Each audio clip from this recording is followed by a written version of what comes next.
வணக்கம் நண்பர்களே, மற்றொரு கலந்துரையாடலில் உங்களோடு இணைந்து கொள்வதில் மிக்க மகிழ்ச்சி. இன்றும் பலமை போல மிக ஒரு முக்கியஸ்தரோடு இணைந்து கொள்கின்றோம். இவர் தாயகத்திலே முன்னாள் பிரதேச சபை உறுப்பினராக இருந்தவர், தமிழரசு கட்சியின் முக்கிய செயற்பாட்டாளராகவும் ஸ்ரீதரன் சுமந்திரன் போன்றவர்களோடு நெருக்கமானவராகவும் இருந்தவர். அவர் சண்முகராஜா ஜீவராஜா ஜீவன் என்று நன்கு அறியப்பட்டவர். பல்வேறு போராட்டங்களையும் நாங்கள் பார்த்திருக்கிறோம். அவரை தேசநேட்டுக்கு புதியவராக இருந்தாலும் அரசியல்ல நன்கு அறிமுகமானவர். வணக்கம் ஜீவன். வணக்கம் ஐயா. ஒரு சில தினங்களுக்கு முதல் நீங்கள் தமிழரசு கட்சியில் இருந்து நீக்கப்பட்டதாக அறிவிக்கப்பட்டிருக்கிறது. என்ன ஆச்சு, என்ன நடந்தது? ஐயா, உண்மையாகவே தமிழரசு கட்சியில நீக்கப்பட்டதுக்கு காரணம் என்னென்றால், நான் இதுவரைக்கும் சொல்லாத ரகசியங்களும் சொல்ல வேண்டியா இருக்கு. ஏன்னா கௌரவ பாராளுமன்ற உறுப்பினருக்கு பாராளுமன்ற உறுப்பினர் சீட் கொடுக்க மாட்டேன்னு சொல்லியும் அதற்காக ஒரு சுயேட்சை சின்னத்துல நீங்க கேட்கணும்னு சொல்லி சிறிதரன் ஐயா வேண்டுகோளுக்கிறாங்க. அவர்தான் எனது பேரை போட்டு நான் எலெக்ஷன் கேட்டது உண்மை. முல்லைத்தீவு மாவட்டத்துல வண்டில் சின்னத்துல போட்டிட்டீங்களா? நினைக்கிறேன். இல்ல நான் பேன் சின்னத்துல கிளிநொச்சி மாவட்டம் யாழ் பாராளுமன்ற தொகுதியில தான் கேட்டேன். பேன் சின்னம் தான் தந்தது. நான் அது சம்பந்தமா பகிரங்கமா யாருக்குமே அறியப்படுத்த இல்லை. ஆனால் எனது நோட்டீஸ திட்டமிட்டு யாரோ கிளிநொச்சியில ஒட்டி அதுக்கு குறைந்த 3000 வாக்குகள் விழுந்தது. ஆனால் நான் அதுக்கு பிறகும் கௌரவ பாராளுமன்ற உறுப்பினர் சிவஞானம் ஸ்ரீதரன் ஐயாவோட போய் காய்ச்சினான். ஐயா என்ன செய்யலாம்னு, இல்ல இது சம்பந்தமா நீங்க காய்ச்சா எனக்கு பிரச்சனை நான் அமைதி காத்துறான். அதற்கு பிறகு இந்த செம்மணி பிரச்சனையில உண்மையாகவே நான் கேட்டது உண்மை என்றால், இலங்கை தமிழரசு கட்சியில உறுப்பினராக இருந்த நீங்கள். ஆமாம். அப்ப நீங்களே சின்னத்துல எலெக்ஷன்ல கேட்க சொல்லி சொன்னவர் ஸ்ரீதரன்.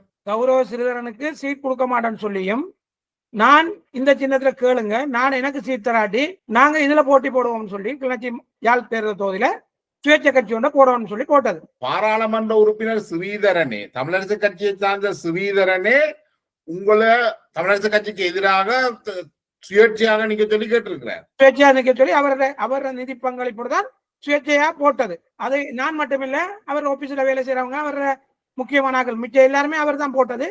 ஆனால் அந்த ரகசியம் நான் இதுவரை சொல்ல இல்லை. காரணம் என்னென்றால், அவருக்கு ஒரு பின்விளைவு ஏதாவது நடந்துடும்.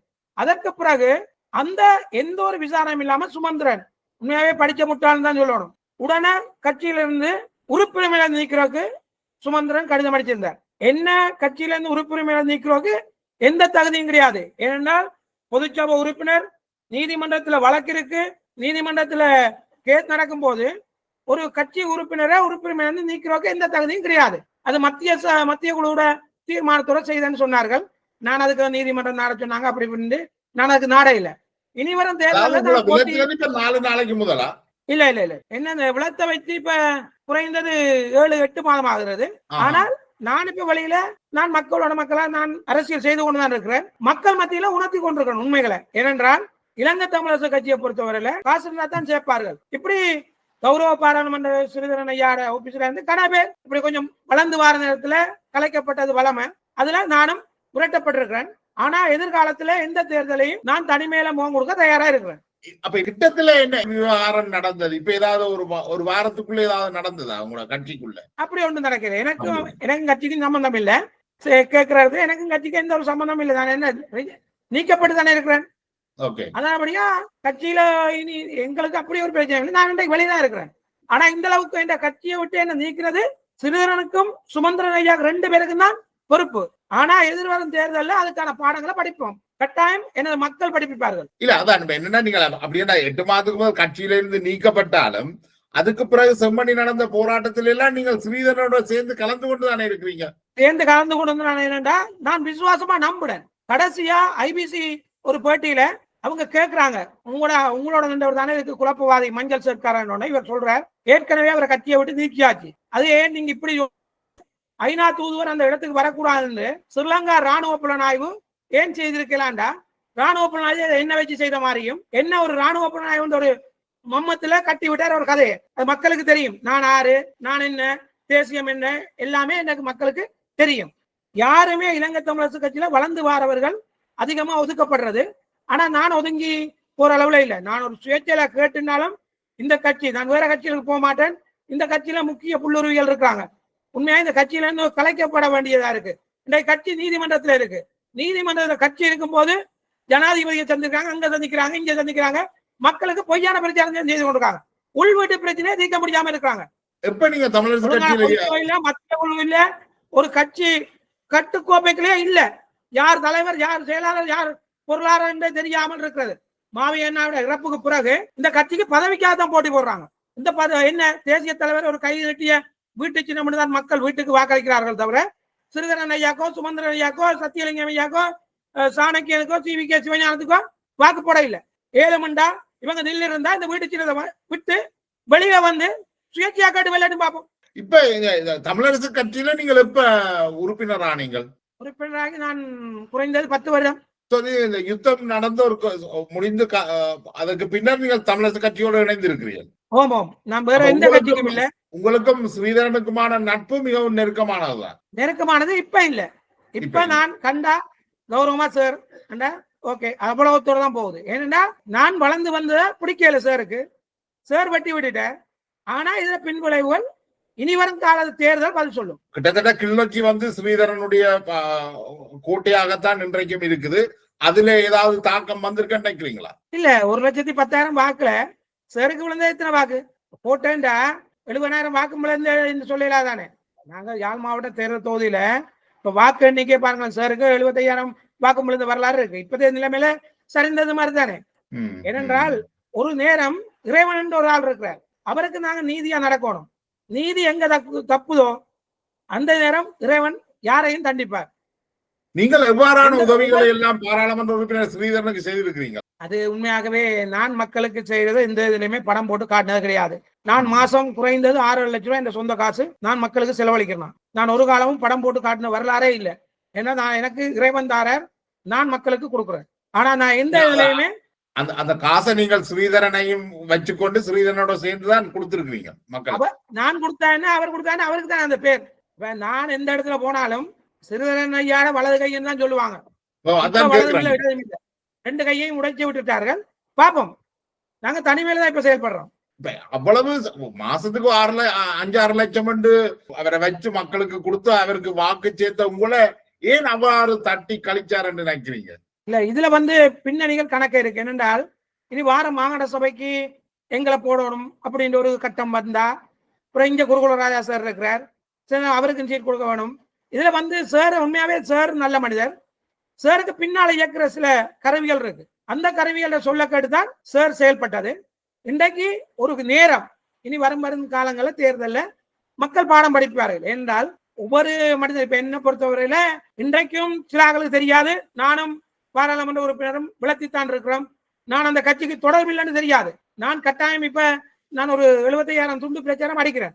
ஒவ்வொரு வீட்டுக்கும் சிவஞானம் சிறிதரன் ஐயாவில் நான் இந்த நிலைமைக்கு ஆளாக்குனேன் என்று சொல்லி பகிரங்கப்படுத்தணும். ஏனென்றால் ஒரு வளர்ந்து வார அரசியல்வாதி இன்றைக்கு பாருங்க, சாணக்கியன் SLP இருந்த உடனே யாரை எப்படி சீட் கொடுத்தார்கள் தெரியாது. ஸ்ரீலங்கா சுதந்திர கட்சியில உள்ள சாணக்கியனுக்கே சீட் கொடுத்தது. முன்னையும் பாராளுமன்றத்துக்கு ஒவ்வொரு ஆட்களுக்கும் தேவையான இன்றைக்கு யாழ் மாவட்டத்துல போன பாராளுமன்ற தெரிவி புள்ளையாலதான் இந்த தோல்வி இலங்கை தமிழரசு கட்சிக்கு. இலங்கை தமிழரசு கட்சின்னு ஒரு பேரை வச்சுட்டு உண்மையாகவே அதுல சர்வாதிகார ஆட்சி தான் நடக்குது. இல்ல இப்ப கணக்க குற்றச்சாட்டுகள் வருது. கிளிநொச்சி பாராளுமன்ற உறுப்பினர் ஸ்ரீதரன் தொடர்பா மண் களவு, கள்ள மண் ஏத்துறது, பார் பெர்மிட் வழங்கப்படுகிறது, இதுல ஏதாவது உண்மை இருக்கா அல்லது என்ன? உண்மையா இதுல உண்மை போய் தெரியாது. நான் என்னன்னா இதுவரைக்கும் 10 வருடமா அவரோட பயணிச்சிடான். உண்மை பொய்யில நான் உண்மையாவே பகிரங்கமா நான் கதைக்க விரும்ப இல்லை. ஏன்னா நான் வச்சிருந்தது அவர்ல அவ்வளவு விசுவாசம். ஆனா உண்மையாவே இந்த மண் பிரச்சனையை பொறுத்தவரையில நான் சொல்றேன் என்னன்னா இதுல அரசாங்கத்துல தான் போல. உண்மையா இந்த கிளிநொச்சி மாவட்டத்துல எத்தனையோ குளங்கள் தூந்து போயிருக்கு. ஒவ்வொரு வசதி படைச்சவனும் மண் கழுவுற மெஷின் எடுத்து அந்த குளமும் மண் கிண்டி எடுக்கப்பட்ட குளமும் தாளப்படுத்து மண்ணும் விற்கப்படும்.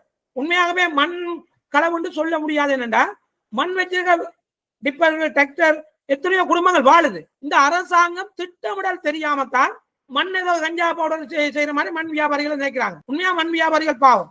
ஏனென்றா திருவோணமலை மட்டக்களப்புல எல்லாம் பெரிய பெரிய குளங்களை ஆழப்படுத்துறாங்க, மெஷினை கொடுத்துருக்காங்க அனுமதி. இந்த வடமாகாணத்துல தான் இந்த மண் கலவுற அனுமதியை கொடுக்குறாங்க. இல்ல இதுல என்ன பின்புலம் இருக்கோ தெரியாது. இல்ல அரசாங்கம் அதுவே முரளிதரனோட நான் கதைச்சிருந்தேன். அப்ப சொன்னார் அவர் அதுக்கான திட்டம் தங்கள்கிட்ட ஒன்று இருக்குது, அதை தாங்கள் அந்த தூர்வாந்து அந்த மண்ணுகளை விற்க போறோம். அப்ப இந்த கேள்வி அதுக்கான கேள்விகளை குறைக்கலாம்.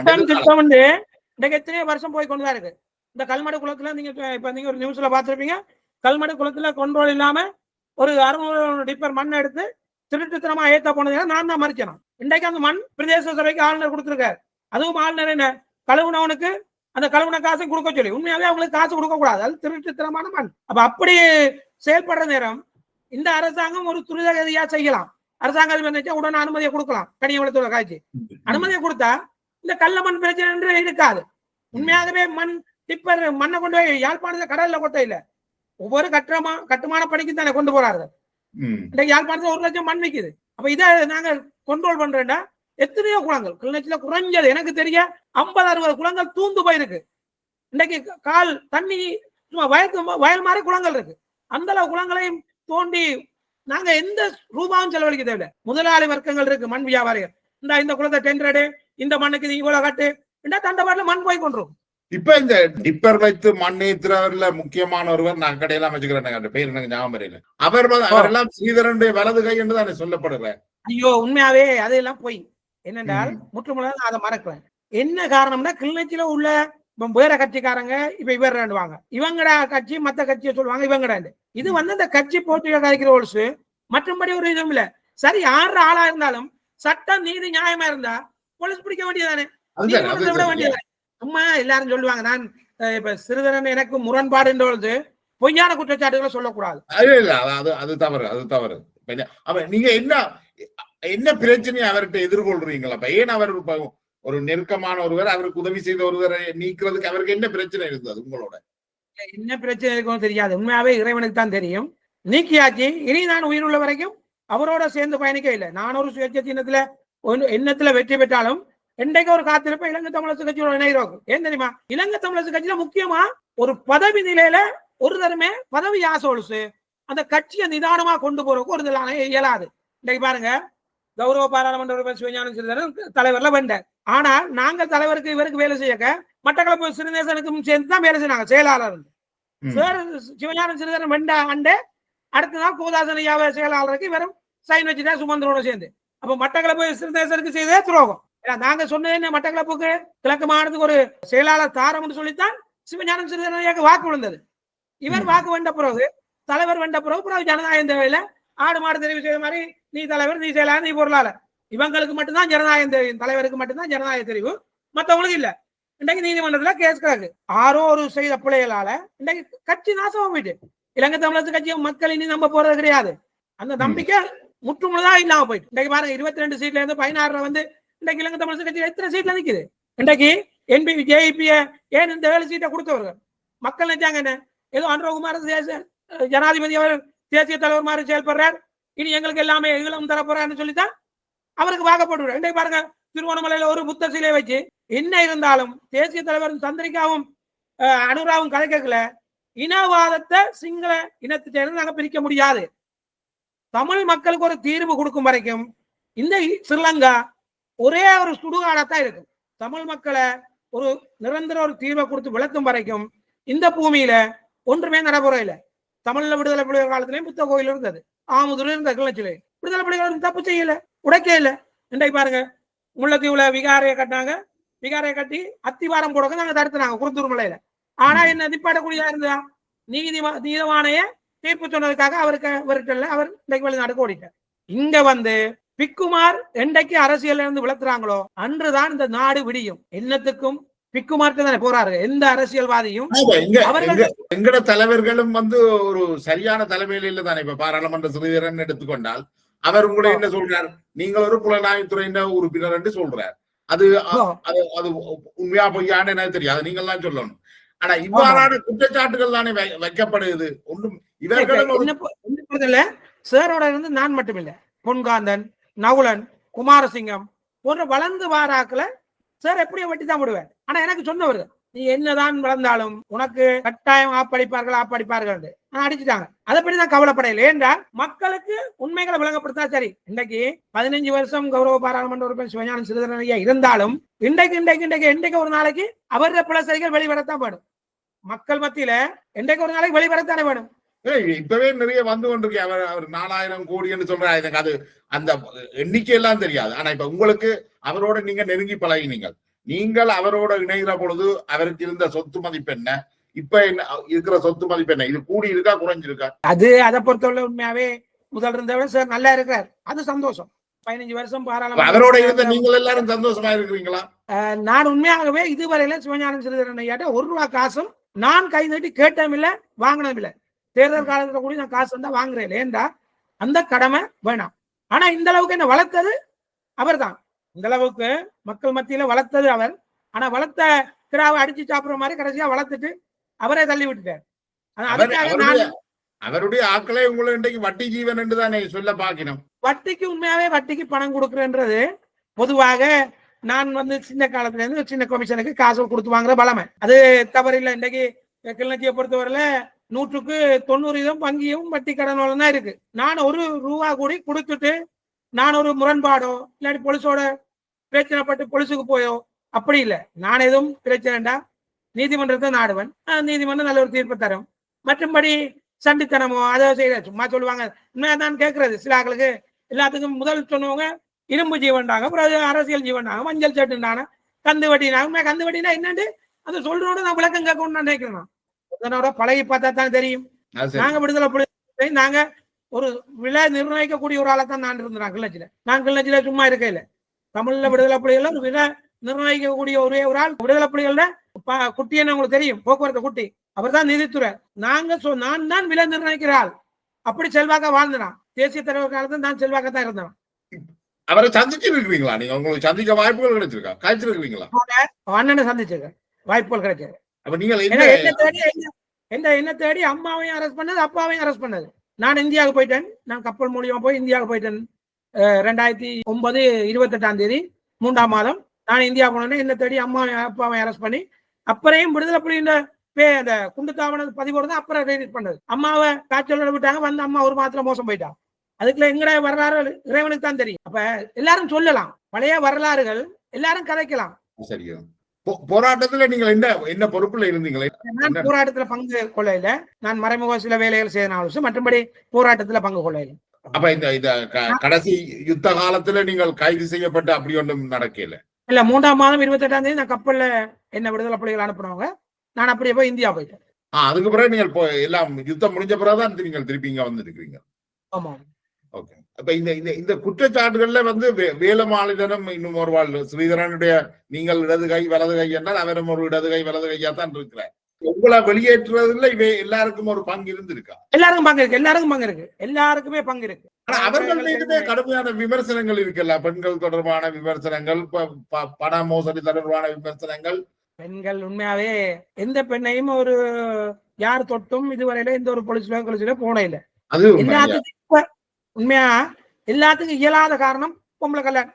அதைத்தான் சொல்லலாம். சரி, வேலமாளிதனை பற்றி கதைக்கலாம். இப்ப நான் சொல்றேனே, வேலமாளிதன் நண்பன் தான். ஆனா வேலமாளிதனை பற்றி கதைச்சு எந்த ஒரு பெண்ணாவது வேலமாளிதனோட இப்படி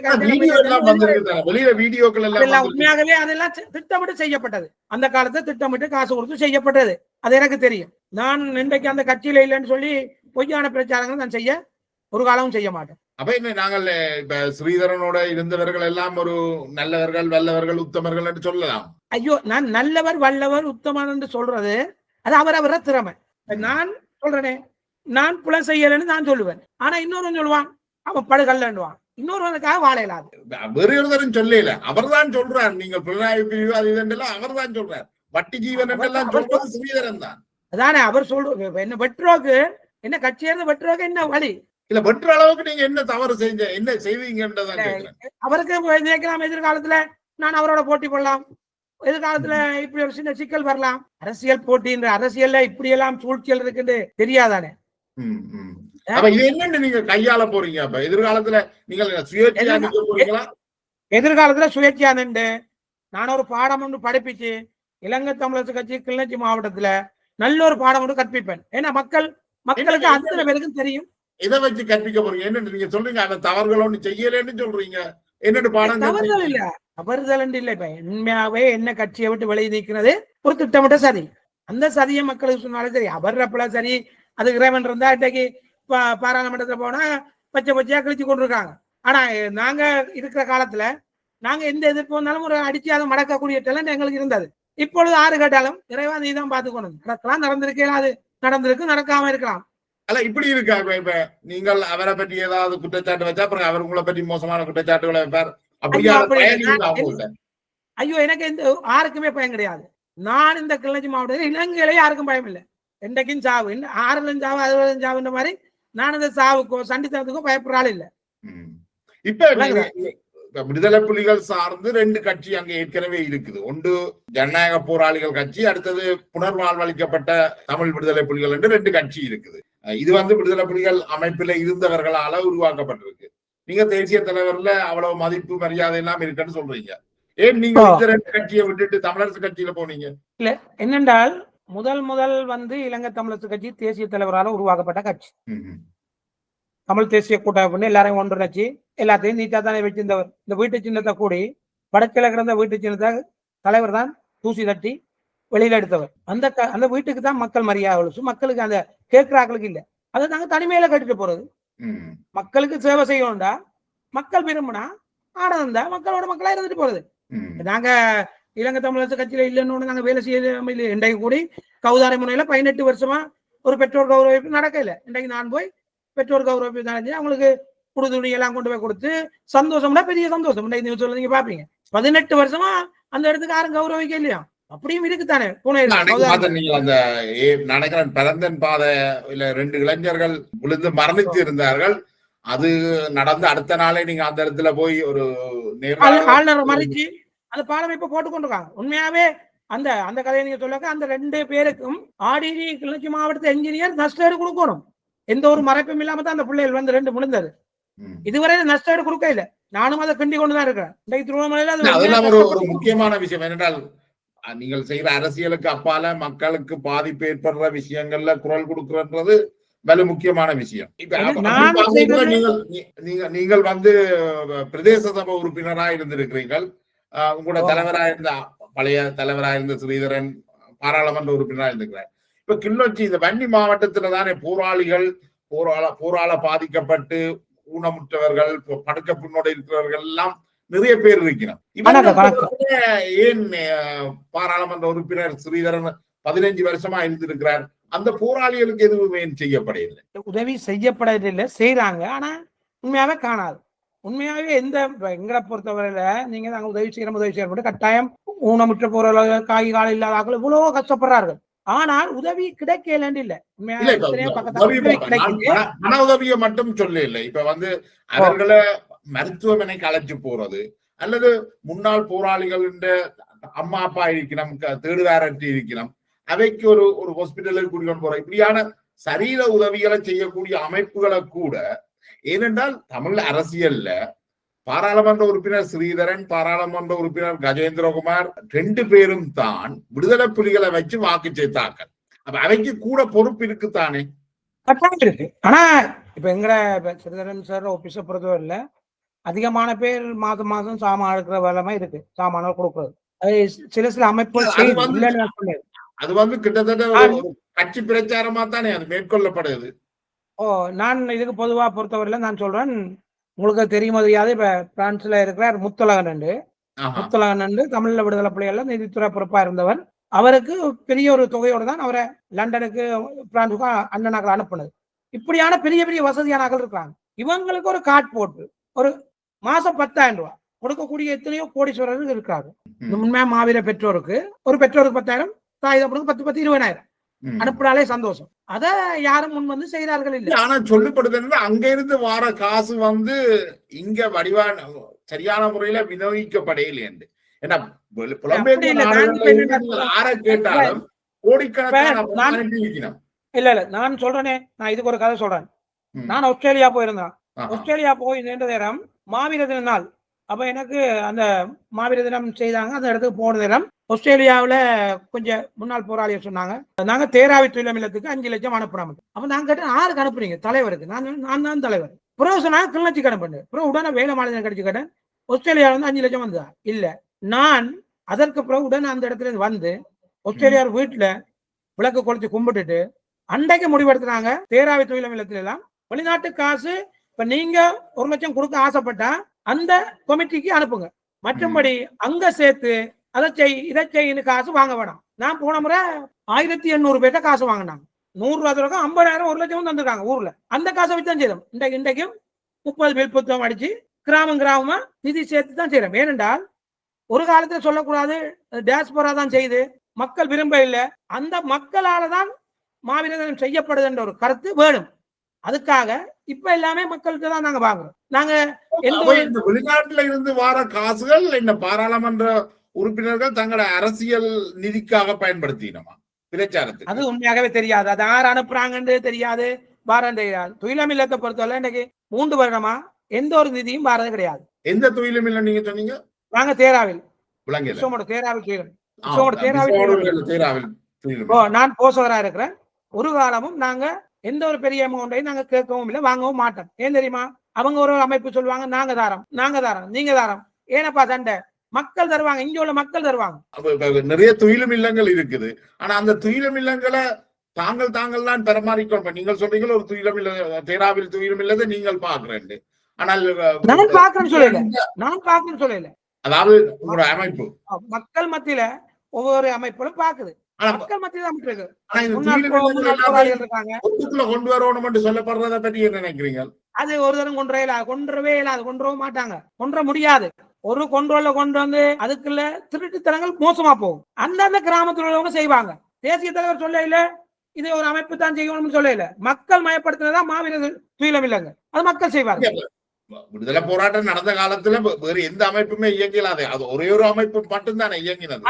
இப்ப ஏன் 1008 அவர்களுடைய துயிலும் இல்லத்தை நடத்துறதுக்கு ஏன் அது பல பேர் அதை நடத்துவான்? அதோ ஏன் ஒரு அமைப்புக்கு கீழே கொண்டு வர இயலாது?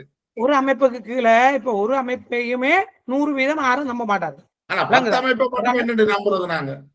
10 அமைப்பு இல்ல, அந்த கிராமம் இப்ப துயிலம் இல்லம் இருக்கிற கிராமத்து மக்கள் செய்வாங்க. இப்ப கிளர்ச்சி கனகபுரத்தை எல்லா மக்களும் சேர்ந்து செய்யறாங்க. முழங்காவில எல்லாம் சேர்ந்து செய்வாங்க. தேராவிலுக்கு ஒரு துயிலும் இல்லம் ஒரு அமைப்பு இருக்குது. கனகபுரத்துக்கு ஸ்ரீதரன் கீழே இருக்குது. மற்ற வேற சில துயிலும் இல்லங்கள் வேற சில பேர் முழங்காவில் இருக்கு. சொல்லலாம் எல்லாரும் நாங்க தான் பொறுப்புன்னு சொல்லலாம். அங்க ஒரு தரம் பொறுப்பு தேவையில்லை. அது யாரு செய்யாட்டியும் மக்கள் செய்வார்கள். ஆனா பிரச்சனை என்ன, அந்த மாவீரர் தின நாளை மட்டும் ஒரு விழாவா கொண்டாடிட்டு அதுல பாதிக்கப்பட்ட போராளிகளுக்கு அந்த மாவீரர் தினத்துல தானே ஏதாவது செய்யறதுக்கு நீங்கள் ஏதாவது முன்முயற்சி எடுக்கிறீங்களா? இல்ல, அப்படின்னு நாங்க முன்முயற்சிகள் எவ்வளவு செய்யறோம், நான் செய்யறத சொல்ல வேண்டிய அவசியம் இல்ல. அது நடந்து கொண்டுதான் இருக்கு. உண்மையாவே பாதிக்கப்பட்ட போராளிகள் இவ்வளவு பேர் புலம்பெயர் தேசத்துல உதவிகள் செய்யறாங்க, மறைமுகமா செய்யறாங்க. சில ஆளுக்கு பயம் செய்து கொண்டுதான் இருக்கிறாங்க. எல்லாருமே பாதிக்கப்பட்ட, எல்லாருமே துன்பப்பட்டது, கஷ்டப்பட்டது இல்ல. அதிகமாக உண்மையாகவே சில போராளிகள் நல்ல வசதியாகவும் இருக்கிறார்கள். அவர்களோட திறமை என்னடா, அன்றைக்கு கூட நீங்க யூடியூப்ல பார்த்துருப்பீங்க, ஒரு அம்மா முன்னாள் போராளி, அவன் கொஞ்சம் ஆடை வாங்கி தொகையான ஆட்டோட பிணக்கிறான். வன்னியை பொறுத்தவரையில வடக்கு கிழக்குல ஒரு 20 கோழியும் 2 மாடு இருந்தாலே அந்த குடும்பம் வாழலாம். ஆனா என்ன, எங்கடாக்கள் முயற்சி இல்ல, எங்கடாக்கள் முயற்சி குறைவு. முயற்சி இருந்தா அந்த குடும்பங்கள் இங்கே வரலாம். ஐபிசி பாஸ்கரன் 600 பேருக்கு வேலை வாய்ப்பு கொடுத்திருக்காரு. அந்த 600 பேரும் ஏதோ ஒரு சிபிஎத்துல வாழ்றாங்க தானே. அந்த மாதிரி எத்தனையோ ஃபேக்டரிகள் இங்க போடலாம். ஆனா என்ன, அந்த ஆளும் ஒரு சின்ன பிள்ளை விட்டோன்னா தூக்கி பிடிச்சு காய்ப்பாங்க. ஒரு 600 பேருக்கு வேலை வாய்ப்பு கொடுக்குற ஒரு தமிழன் இருக்கிறதும் எங்களுக்கு ஒரு சந்தோஷம் தானே. இல்ல அது சரி, வேலை வாய்ப்பு கொடுக்கறதுல இந்த சிக்கலும் இல்லை. இப்ப என்னன்னா, இப்ப நீங்கள் ஒரு என்ன சொல்ற பொது அரசியல்ல இருக்கிறீங்கள், உங்களுக்கு நிறைய தொடர்புகள், வலையமைப்பு எல்லாம் இருக்குது. இந்த வண்டியில போராள காயப்பட்டு படக்க முன்னோட இருக்கிற அந்த மிக மோசமான நிலைமையில இருக்கிற போராளிகள் இவன் புள்ளி விவரங்கள் அப்படி ஏதாவது இருக்காது? அதை வச்சுக்கொண்டு அவர்கள் புள்ளி விவரங்கள் இருக்கு. புள்ளி விவரங்கள் இல்லாண்டு இல்ல, யாருடைய இருக்காது அமைப்பு பாக்குது. இல்ல இப்ப என்னண்டா, நீங்க சொல்ற மாதிரி பரலக்ஸ்காரங்கள ஒரு அமைப்பு பாக்குது, படுக்க புண்ணோட இருக்கிறாங்கள பாக்குது, மாதம் அவங்களுக்கு கொடுப்படுது. ஒரு காலம் 100-2 தான் சொல்ல, நான் சும்மா சொல்ல. நேற்று கூட நான் ஒரு வீட்டை போனேன். அவர் ஏற்கனவே போராளியா இருந்து கண் பார்வையில் மனுஷ கேன்சர் 3 பிள்ளைகள்னு சொல்லி டக்குன்னு போய் நான் சாமான பயணியான சாமான் கொண்ட கொடுத்துட்டு நான் அந்த பள்ளி பிள்ளைகளுக்கு உதவி செய்யலாம்னு சொல்லிட்டு வந்துட்டேன். அது பேஸ்புக்ல அவர் போடணும்னு சொன்னேன். இந்தாங்க அவங்களோட அக்கௌண்ட் நம்பரையும் கொடுத்து, அவரை போன் நம்பரையும் கொடுத்து, நீங்களே தொடர்பு கொள்ளுங்க. மக்கள் எங்கள் மூலியமா வேணும். அவரோட நீங்க நேராக இப்ப நீங்க எனக்கு ஜீவராஜா கருத்த மாதிரி போன் எடுத்தாச்சு, உங்களுக்கு என்ன பிரச்சனை காய்ச்சி உதவி செய்ய வேணுமா செய்துட்டு போடும். அப்படி அதுக்கு பிறகு நான் கீழே கமெண்ட் வருது, நாங்க இந்த பிள்ளைக்கு படிப்பு செலவு செய்யறோம். அப்படி உண்மை விவரங்கள் வருது தானே. எல்லாரும் எல்லாம் ஒரு இடத்துல ஒரு அமைப்பால செய்யப்படாதால திக்கா செய்யறதால ஒரு கைக்கு தெரியாது. அப்ப நிறைய பணம் விரயமாகுது. இப்ப நான் சொல்றேனே, நானும் கொண்ட கொடுக்க சொல்லுவாங்க, இன்னொரு ஆள் கொடுக்காத, ஐயோ எனக்கு ஒரு தடவை தார இல்லைன்னு. ஆனா இந்த உதவி நான் செய்திருப்பேன் முதல் இப்படித்தான். ஆனா முக்கியமாவே எங்களை பொறுத்தவரை இன்றைக்கு வடக்கு கிழக்கு இந்த அளவுக்கு டெவலப் ஆயிருக்கிறது புலம்பெயர் தேசத்தால். புலம்பெயர் தேசம் அள்ளி கொடுக்கறதால தான் இந்த வடக்கு கிழக்கு சந்தோஷமா இருக்கு. அதை நாங்க மறக்க இல்லை. புலம்பெயர் தேசத்து உறவுகள் எப்படியோ புலம்பெயர் தேசத்து யுத்தத்தால தானே வெளியேறப்பட்டார்கள். இன்றைக்கு அந்த மக்கள் தானே எங்களை பாக்குறாங்க. இன்றைக்கு கொரோனா நேரத்துல நான் 2009 சொப்பின் பேக்கோட ஆமியை கொண்டு போய் எங்களை முகாமில் அடைச்சிட்டு விட்ட நேரம் இன்றைக்கு இவ்வளவு டெவலப்பா தமிழ் மக்கள் இருக்கிறேன்டா அது புலம்பெயர் தேசம் தான்.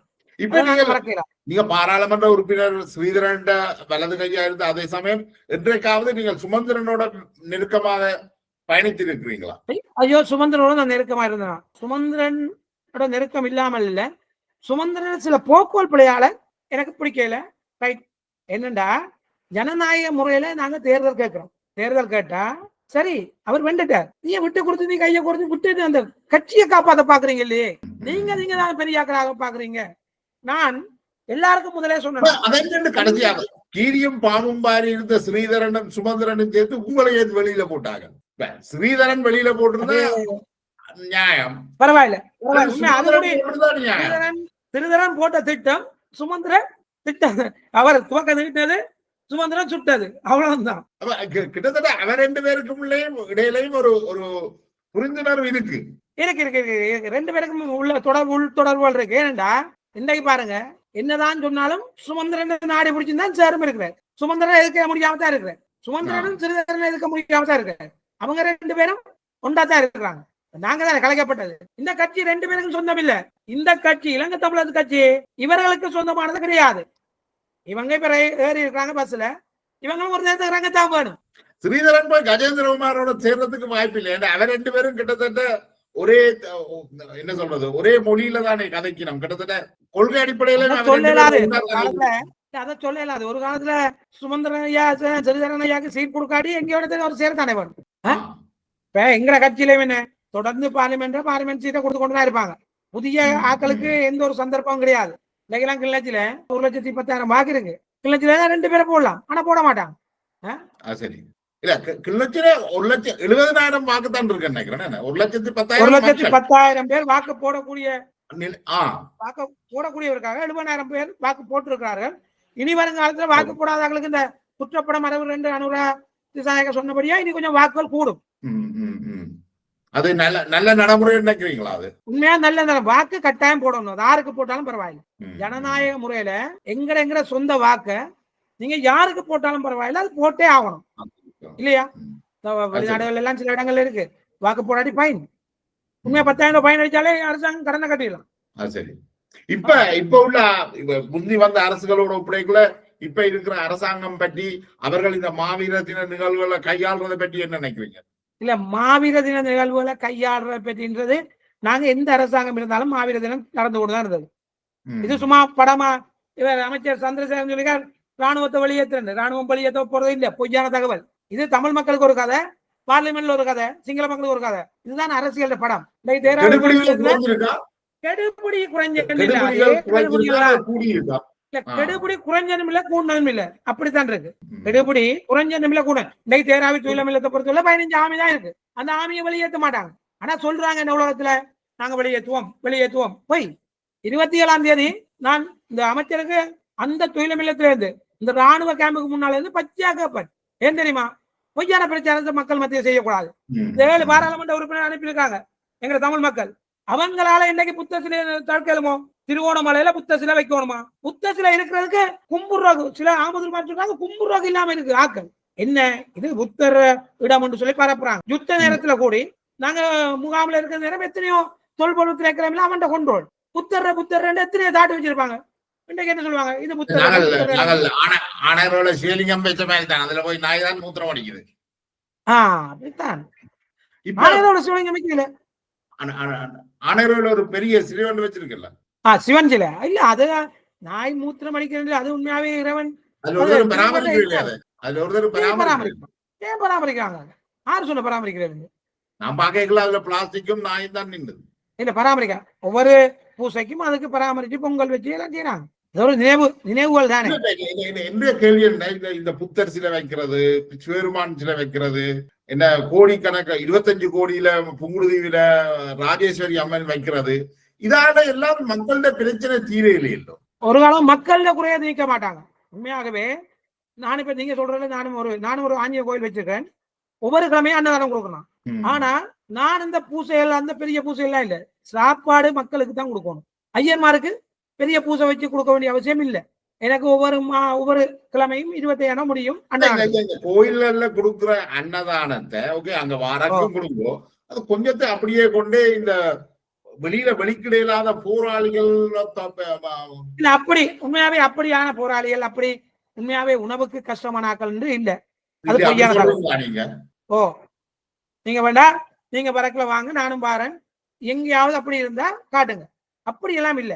இந்த சாப்பாட்டுக்கே கஷ்டம்னு சொல்லி இருக்கிற அளவுல இல்ல. வடக்குல அப்படி ஒவ்வொரு படையணி இல்ல ஒவ்வொரு படையணிக்கும் ஒவ்வொரு ஆக்கள் உதவி செய்யறாங்க. இப்ப ஜெயந்தன் படையணி போறாள்னா ஜெயந்தன் படையணி ஆக்கள் பாக்குறாங்க. அதே மாதிரி ராதா படையணி வெளிநாட்டு உள்ளவங்க பாக்குறாங்க. அதெல்லாம் உண்மையாவே பொய்யான சித்திரியான கதை.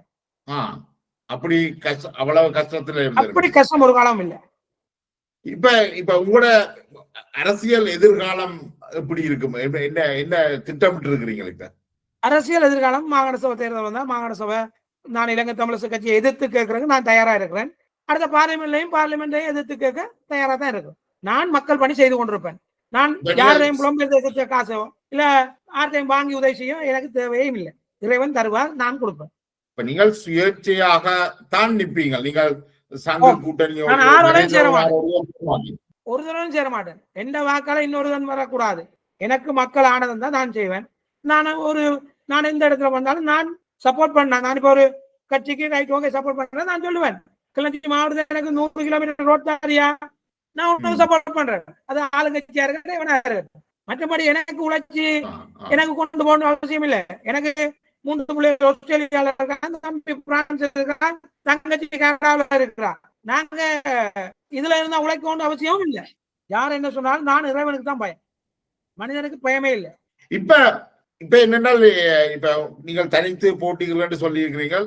ஆனா இப்ப கடந்த காலங்கள்ல நீங்கள் பாராளுமன்ற உறுப்பினர் ஸ்ரீதரனுக்கு ஒரு அடியாளாக செயற்பட்ட மாதிரியான கதைகள் எல்லாம் வெளியில வந்திருக்குது. குறிப்பாக செம்மணி விஷயம், மாவசேனாத ராஜாவுடைய மரண விஷயங்கள், இதுகள்ல அப்படி ஒரு ரோல் நீங்கள் பிளே பண்ணிட்டீங்களா? அடியாளுன்னு இல்ல. நான் என்ன சொல்றேன்டா, இப்ப நான் அன்றைக்கு ஒரு செம்மணியில கூடி பிள்ளையே நான் மூஞ்சுக்கு முன்னா கதைப்பேன். இப்ப நீங்க பிளவிட்டா அமைச்சர் செம்மணிக்கு அஞ்சலி செலுத்துறதுல என்ன தவறு இருக்கு? அமைச்சரை நான் தடுக்கேன். அமைச்சர் வந்த நேரம் சந்திரசேகரம் ஐயாவை காப்பாத்து, அதுல சும்மா முட்டுப்படாம ஐயா ஏன் ஐயா இதுல இப்படி தள்ளுபடுறீங்க, அதுதான் பிளான் சொல்லல. என்னென்றால் இளங்குமரன் தடுத்தீங்களா? நீங்க இளங்குமரன் தடுக்கல. இளங்குமரன் கொஞ்சம் துள்ளுனார், நான் இளங்குமரன் தடுக்கல. என்ன காரணம்டா ஐயா, இப்ப நான் கேட்கிறேன். அதுல ஐநா தூதுவருக்கான கண்காணிப்புக்காகத்தான் மக்கள் போராட்டம். இந்த அரச நம்பல தானே ஐநா தூதுவருக்கு கடிதம் கொடுக்க வைக்கிறீங்க. சரி, அதுல அவங்க வராது வேற விஷயம். நான் கேட்டது சிவிகே சிவஞானத்தை கேட்டது. டக்ளஸ பச்சையா பேசுறீங்க, கொலையாளி, கொல்ல, கற்பழிப்பு எல்லாம் பேசுறோம் தானே. உங்களோட பதவிகளுக்காக ஏன் டக்ளஸ்ல வாசல் தேடி போனீங்க? டக்ளஸ் இடத்துக்கு தானே உங்களை தள்ளி இருக்கிறோம். அரசாங்கத்தின் புலனாய்வு பிரிவுல வேலை செய்யறாண்டு. டக்ளஸ்ல என்ன மாதிரி அது என்னதெல்லாம் மக்களுக்கு தெரியும். என்னென்றால் எல்லா இடத்துலயும் தவறுகள் நடந்திருக்கு. இப்ப இவ்வாறான குற்றச்சாட்டுகள் பொதுவா எல்லாருலயும் வைக்கப்படுது தானே. அது நீங்க நேரா கேட்கலாம் திருநெல்வேலியாட்ட. இப்படி ஜீவன் புலனாய்வு சொல்றீங்க, இந்த காரணத்தை எதுவும் வச்சிருக்கானோ தெரியாது. உண்மையிலேயே நான் அவருக்கு நான் பல தடவை எடுத்தேன், அவர் லைனுக்கு வாராரு இல்லையா. உண்மையிலேயே நான் கேட்க விரும்புறேன். உண்மையிலேயே உங்களுக்கு வலதுகரமாக இருந்த ஜீவன் 10 வருஷமா ஒரு புலனாய்வுத்துறைக்காரர் தான் வச்சிருந்திருக்காரு என்று கேட்கத்தான் இருந்தனா. நான் அவர் தொலைபேசியை எடுக்கல. நினைக்கிறேன் உண்மையிலேயே மிக வெளிப்படையாக இந்த நீண்ட உரையாடல்ல பல்வேறு விஷயங்களையும் கதைச்சிருக்கிறீர்கள். உங்களோட நேரத்தை ஒதுக்கி உங்களோட கருத்துக்களை பகிர்ந்து மிக்க நன்றி ஜீவன். நன்றி. என்னென்றால் எதையும் நீங்க கேட்கலாம், நான் எதையும் சொல்ல தயார். மற்றபடி என்கிட்ட ஒளிவு மறைவில்லை. நான் தனிமையா தான் இருக்கிறேன். இன்னைக்கும் எனக்கு வீட்டுக்காரி இல்லை, நான் தனியா தான் இருக்கிறேன். நான் எந்த நாட்டுக்கும் போகலாம், வெளிநாட்டுக்கு நான் போக மாட்டேன். இந்த பூமியில தான் வாழுவேன். ஏன் இந்த 65,000 மாவீரரும் இந்த 3 லட்சம் மக்களுக்கும் நாங்க களவா விட்டுட்டு ஓடையிடாது. வாழ்ந்தாலும் இங்கதான், செத்தாலும் இங்கதான். இதுதான் எந்த கொள்கை. அவர்களுக்கு எதிர்காலம் உண்மையாவே எனக்கு எந்த திட்டத்தின்படி ஒரு காலத்துல நீங்க ஒரு 6 மாதத்துல புறவு யோசிப்பீங்க. ஜீவன் நான் சொன்னபடி செய்து அப்படியான திட்டங்கள் இருக்கு. எனக்கு நான் செய்யக்கல உங்களோட தொடர்பு கொண்டு வெளிப்படுத்தி நான் செய்வேன். நிச்சயமாக நான் அடுத்த முறை வரும்பொழுது நான் உங்களை நேரடியாவே சந்திச்சு உங்களோட நேர்காணலை பதிவு செய்கிறேன். நன்றி ஐயா, நன்றி நன்றி. இடையில நேர்காணல் தேவை என்றால் நிச்சயமாக உங்களோடு தொடர்பு கொள்றேன். நன்றி. நான் ஜனாதிபதி அனுர திசாநாயக்க வரைக்கும் நான் தனியே எதிர்த்து போறான். தனியே எனக்கு அவருக்கு முன்னுக்கு பின்னுக்கு கோவில் இல்லையே, பிள்ளைன்னு சொல்றேன். சரி ஐயா, சந்தோஷம். நன்றி ஐயா, நன்றி. நன்றி.